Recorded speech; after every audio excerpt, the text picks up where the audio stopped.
Se você acha que o aprendizado termina na graduação, é hora de ampliar seus horizontes. Bem-vindos ao Hora Pós, onde a educação nunca tem fim.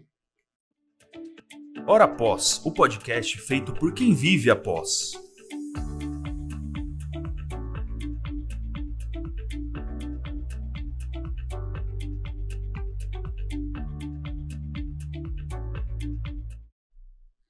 Meu nome é Gabriel, sou advogado, mestrando em Direito pela Universidade de Marília, e hoje estou aqui para apresentar o episódio junto com a professora Valquíria, ela que é doutora em Educação e pós-doutora em Sociologia do Trabalho pela Unesp Marília.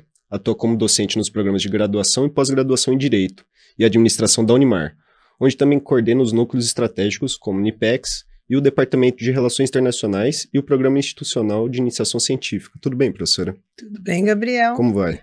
Estou bem, agradeço muito o convite, fiquei muito feliz em participar e estou à disposição. Professor, para a gente iniciar, como aqui também é um papo mais descontraído, tudo, para a gente se conhecer melhor, os alunos conhecerem a senhora melhor, me conta assim, como que é a professora Valquíria fora do ambiente acadêmico? Conta um pouco da sua vida, de como você chegou, sua trajetória, conta um pouquinho de você pra gente. Bom, a professora Valquíria não é muito diferente da Valquíria fora da universidade. A minha vida toda, desde o início da minha formação, foi sempre cheio de desafios, né? Eu acho que a maioria da população brasileira enfrenta esses desafios, principalmente para chegar, né, na educação superior. Então, o que é a Valquíria fora da universidade é a professora Valquíria aqui dentro, que, na verdade, é um reflexo, né, da minha vida fora da Universidade de Marília, que já estou há 24 anos. Então, na verdade, elas se confundem um pouco, né? Se confundem muito, na verdade. Uma vida dentro de uma vida, né, professora? Exatamente, exatamente. E assim, eu queria saber um pouco da senhora, como a sua formação e atuação em diversas áreas, como isso contribuiu para o momento que você está hoje, como essa trajetória em diversos aspectos, assim, diversas correntes, diversos ramos da ciência, contribuiu para o que você é hoje, professora? Então, na verdade, a minha formação, eu digo que ela é um pouquinho diversificada, porque a graduação é Ciências Sociais. E, à época, nós não tínhamos ainda aqui em Marília o mestrado em Ciências Sociais, nós tínhamos na Unesp de Marília em Educação. E eu cheguei a prestar um ano em Assis, né, História, não fui bem sucedida, e prestei em Educação o mestrado. E aí dei continuidade, mestrado, doutorado em Educação. Então, aí eu já tive, né, já saí um pouquinho da minha área. Aí o pós-doutorado em Sociologia do Trabalho. Mas trabalhando no Direito, por 24 anos da universidade e 24 anos no curso de Direito, né? Então, você vê, a minha formação é uma e a minha atuação profissional é outra, né? E como eu tenho Ciências Sociais como bacharelado, como graduação, isso me permite atuar em diferentes áreas, principalmente nas disciplinas iniciais dos cursos de graduação, né? No primeiro ano, as disciplinas iniciais como antropologia, sociologia, ciência política, que eu ministro no direito já há vários anos. Então, a questão da sociologia que me permite transitar, né, em diferentes áreas. Não, e são matérias importantíssimas, que normalmente a gente entra na graduação muito novo, né? Normalmente os alunos, claro que tem diversos tipos de faixa etária dentro da sala, tudo, mas a gente entra com uma cabeça. E assim, eu tenho a impressão, professora, não sei, gostaria da sua opinião também, que quando a gente sai da graduação, a gente fala, nossa, por que eu não dei tanto valor naquela matéria lá no começo? Hoje em dia, se eu tivesse, eu olharia com outros olhos. O que você acha sobre isso, professora? Eu acho que agora, já há muitas, digamos, décadas de formada da graduação, eu penso exatamente isso. Se eu pudesse retornar à graduação, eu faria de forma completamente diferente, teria aproveitado muito mais. Mas os alunos chegam aqui com 17, 18 anos, né, no primeiro ano, então já é um universo novo, completamente diferente daquele que ele vive no ensino médio, né? Então, eu acho que os professores do primeiro ano, eles recebem esses alunos e essas disciplinas, elas acabam contextualizando a universidade, né, para que os demais professores, né, das disciplinas já específicas, dos diferentes cursos e áreas, eles possam trabalhar com os alunos, né. Então, eu ressalto a importância dessa recepção das disciplinas introdutórias básicas nesse início, até para receber esse aluninho que ele vem com muitas expectativas, né, com relação ao universo da universidade, então ele consegue contextualizar melhor. Não, e várias expectativas e isso gera várias dúvidas também, né, porque eu lembro que quando eu entrei na universidade, bom, me formei ano passado, para quem não sabe, hoje eu ingressei na pós-graduação, mas eu lembro que quando eu ingressei na universidade, foi com uma mão na frente e outra atrás, porque eu não imaginava que era daquele jeito, a gente vem com aquela cabeça do ensino médio, né, então você acaba tendo que se adaptar rapidamente, porque senão você não se encaixa no ambiente universitário, né. E é muito importante quando os professores, eles têm essa consciência que o aluno está vindo da graduação, então ele precisa ser inserido, e eu falo pela minha experiência que assim, eu fui muito bem recebido quando eu cheguei aqui e pude me adaptar de forma muito proveitosa. Mas, professora, mudando um pouco o foco do assunto, gostaria que a senhora falasse um pouco da sua atuação no Unipex, de como funciona o núcleo, para que o pessoal possa saber um pouco contextualizar um pouco do Unipex. Tá ótimo.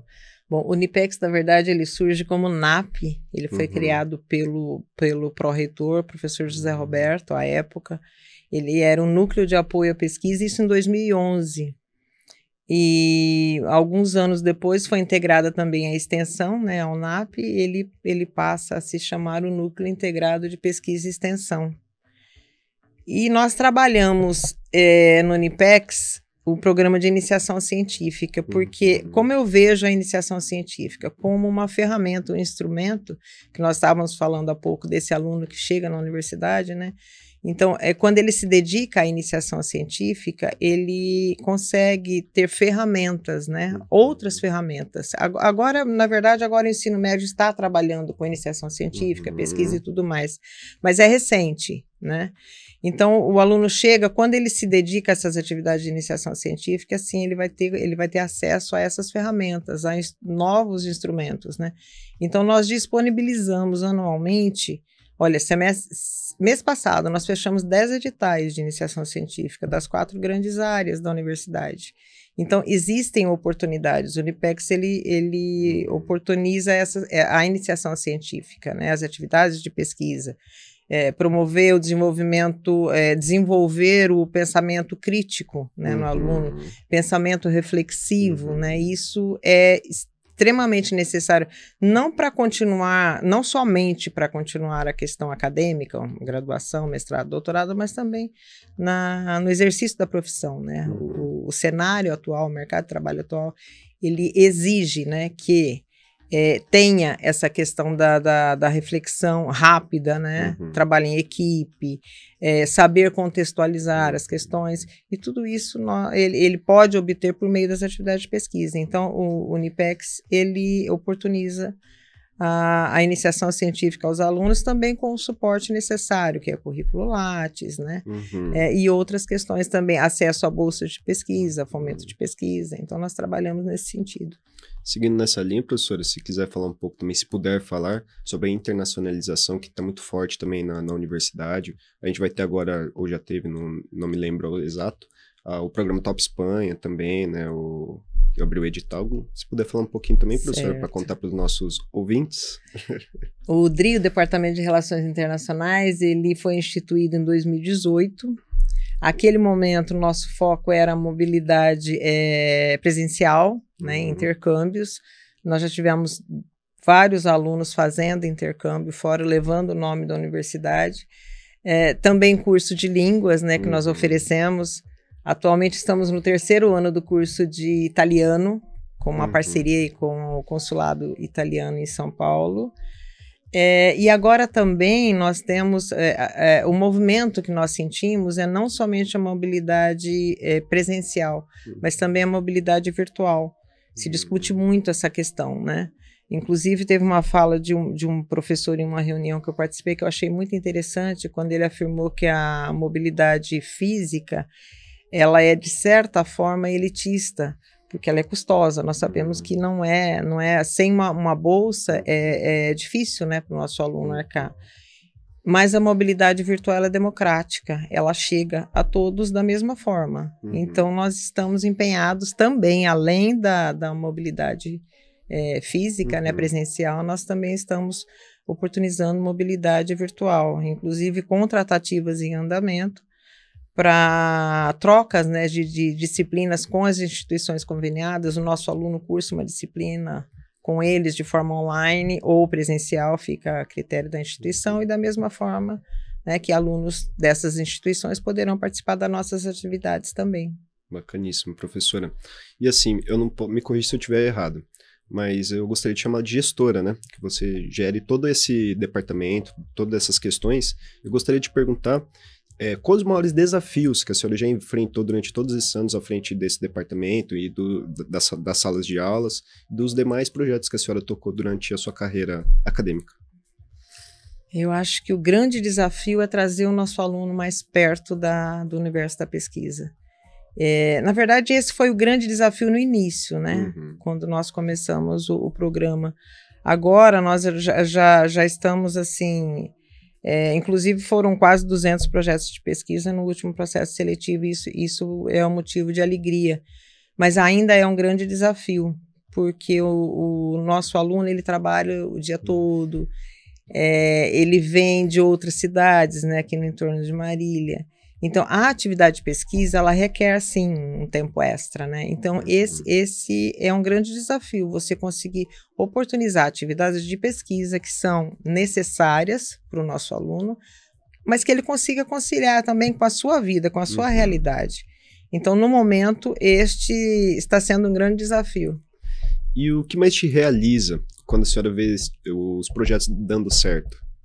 O que te deixa, assim, entusiasmado, o que te dá vontade de continuar fazendo esse tipo de trabalho? Olha, o meu combustível, digamos assim, é o aluno. É o aluno.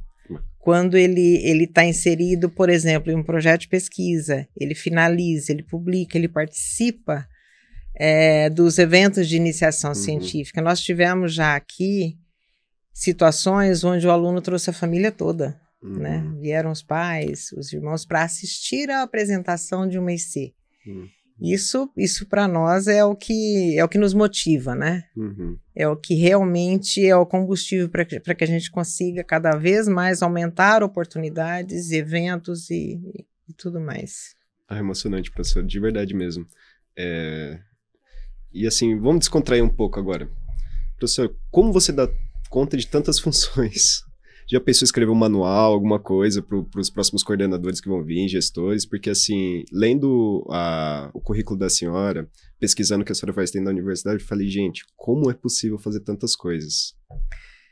Gabriel, quando você tem muito tempo e poucas atividades, geralmente ela não é bem feita. Isso eu vejo nos alunos também. Então, quando você tem diferentes funções, atividades, isso a existência desse muito é que me motiva a fazer cada vez mais. E desafios, né? Minha vida toda ela foi feita de desafios. Inclusive, a minha graduação já foi um grande desafio. Porque do contexto que eu vim, não era algo assim realizável, né? Então, isso já foi um desafio. E de lá para cá, são desafios. Certamente que, com 30 anos a menos, os desafios eles eram mais leves, digamos assim, né? Mas superando obstáculos e desafios e vendo que a gente consegue concluir os projetos. E a senhora começou muito cedo também, né, professora? A graduação, depois a pós, assim. E numa época que não era muito fácil, por questões de gênero, por questões... todas essas coisas que envolvem também, né? E assim, é admirável realmente o que a senhora se tornou, o que a senhora é hoje, e o tanto de funções que a senhora ocupa aqui na universidade. Mas assim, eu queria perguntar para a senhora se a senhora tem alguma dica para quem quer se envolver na questão da extensão, da iniciação científica, da internacionalização, uma mensagem que a senhora queira passar para quem está ouvindo e quer entender mais sobre esse mundo, que não conhece esse mundo ainda. Olha, quem não conhece o universo da pesquisa, da extensão, da internacionalização, faça sim um esforço para conhecer, Gabriel, porque depois que entra nesse universo da pesquisa, é muito gratificante. A forma como nós vemos o mundo, ele fica diferente. A interpretação até da nossa realidade, do nosso contexto, nós conseguimos fazer uma interpretação diferenciada, digamos assim. E quem começa na pesquisa dificilmente sai dela, porque realmente é extremamente gratificante o que nós podemos colher, digamos, de frutos dessas atividades. Então, se empenhem, procurem descobrir como que funciona.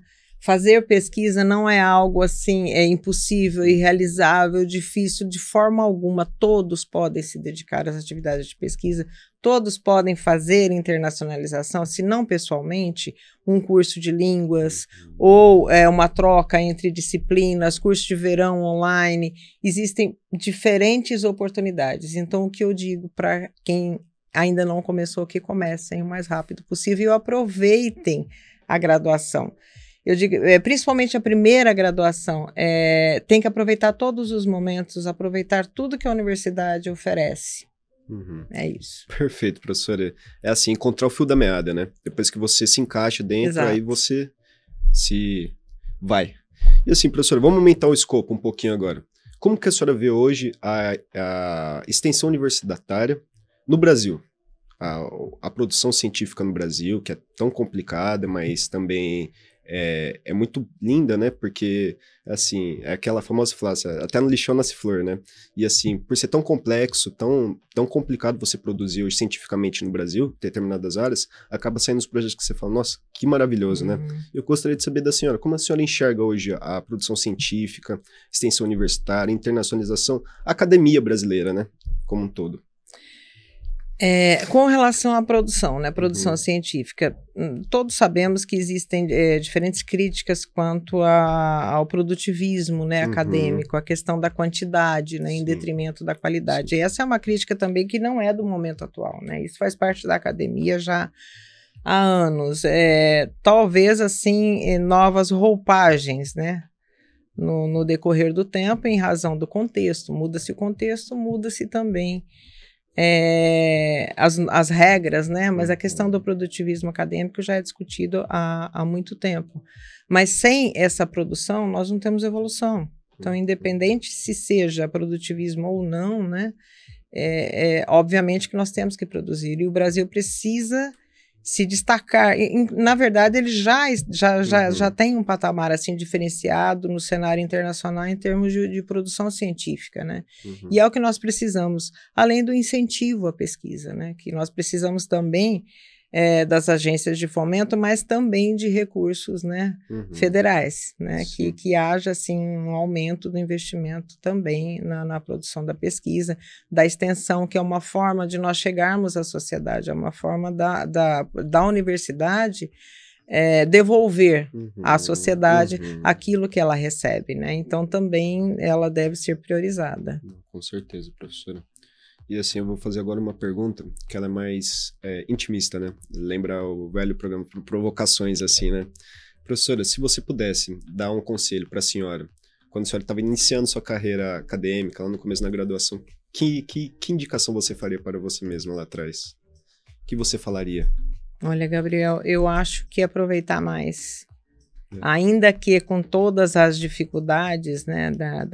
Eu lembro da minha graduação, só um detalhe aqui, eram 2 ônibus, né? Aqui, circulares, que chamava na época. E nem sempre eu podia pegar os 2, né? Então, na maioria das vezes, eu usava um e o restante era feito a pé, né? Porque não havia outra forma. Mesmo assim, eu aproveitei bastante, porque no primeiro ano eu fiz uma monografia que fui premiada pela Fundação Prefeito Faria Lima, logo no primeiro ano da faculdade. Fui monitora do Departamento de História, tudo remunerado, né? Fui assistente de pesquisa. Eu lembro que eu tive um projeto de pesquisa que foi aprovado pelo CNPq e pela FAPESP à época, né? Eu escolhi FAPESP na época. Então, eu aproveitei bastante.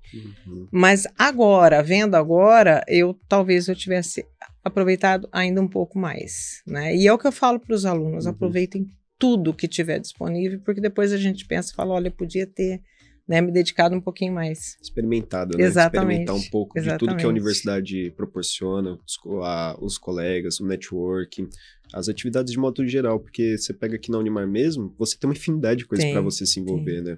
Você pode ir no INPEX, você tem as questões de esportes, atléticas e por aí vai. Então, o que não falta é coisa para fazer aqui na universidade, né, professora? E se o aluno acompanha as redes sociais da universidade, ele já fica por dentro de tudo que está acontecendo aqui e das várias oportunidades também. São várias clínicas, né, academia, enfim, o que ele precisa, ele tem aqui dentro. Então já fica a dica, sigam a Unimar, Orapós, Unipex, PPGD, todas as redes que tem aí da Unimar, fica a dica para vocês seguirem, tá?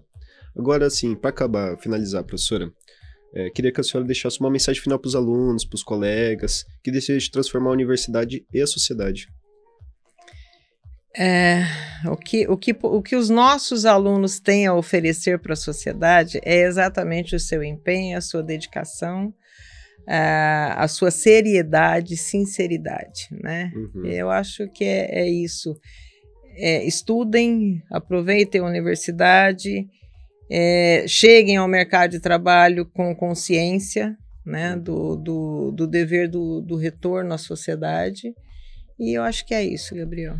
Unir sempre a sociedade, a universidade, sempre. A prática, a teoria, né, professora? Sempre. A universidade não existe sem a sociedade, sem a nossa comunidade, então ela tem que andar de braços dados sempre. Perfeito, professora. Muito obrigado pela sua Eu que agradeço. Entrevista, por ter concedido esse momento pra gente, tá bom? A gente fica muito feliz. E assim, a conversa foi ótima, tá? A gente sai daqui sempre com uma pulguinha atrás da orelha, né? Gostaria de ter feito várias outras perguntas, mas infelizmente o tempo não dá. Então assim, muito obrigado de verdade, professora. Obrigado a todos que ficaram com a gente durante esse episódio. E fica o convite para que vocês sigam a Orapós em todas as redes sociais. Principalmente no Instagram, onde nosso arroba é @orapóspodcast. Obrigado, compartilhe com os colegas, embarque com a gente nessa aventura acadêmica. Orapós, o podcast feito por quem vive a pós.